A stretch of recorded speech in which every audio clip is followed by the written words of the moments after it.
as I know you and we've talked, what is a coach thinking right now? 7 plus or about 7 weeks out, 6 weeks out before the games, and then at the games, what's the goal right now? Obviously, people need to make the team, I assume. Well, yeah. So I mean, obviously, some athletes will be training through the trials. They're at that level where they don't have to be peaked, where others are going to need to be highly peaked just to make the team. And it's going to be, it's going to be battled out because our spots are going to be limited. Yep. So, number one is to keep the athletes healthy. That's first and foremost. Number two is to optimize their training through this next period before we leave for China.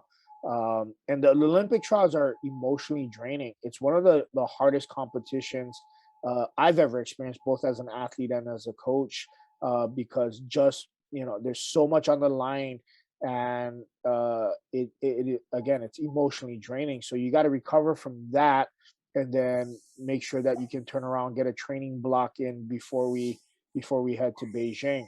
So, and then in Beijing, as you know, like being in the Olympic Village, it's a viral dome, so you got to be hyper vigilant in staying sanitary and, you know, not making stupid decisions, and, that can affect your health. The games this year is going to be a lot different than in the past because No basically family, right? no family, no friends.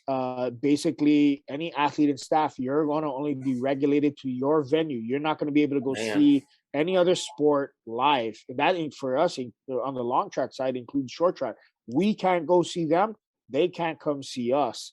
And when you're in the village, you're basically only regulated to your building and the cafeteria, from what I've been man, told. So, man. and they're going to be doing testing every single day, and you may not even get the chance to go to opening or closing ceremony because the arrival and the departure schedules are still yet to be announced. And D- if it does if it Yeah, go ahead. if it's anything like Tokyo, if you compete and you're finished early in the games, you, I think, have only like 48 hours after you're done, and then you have to leave.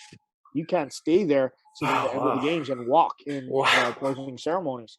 Does So USA have separate food? I heard, we haven't right? seen that yet. I haven't seen any of that info yet. I know that's something that they discussed, but it's nothing that I've seen that's confirmed. In the past, the US USOC has had a USA house or like a separate cafeteria. Now, if they're gonna have that in Beijing, that's news to me, and I wouldn't be Yeah, surprised if that's gonna be a no-no. yeah. So Hmm. everything's gonna be a lot more scaled down and condensed.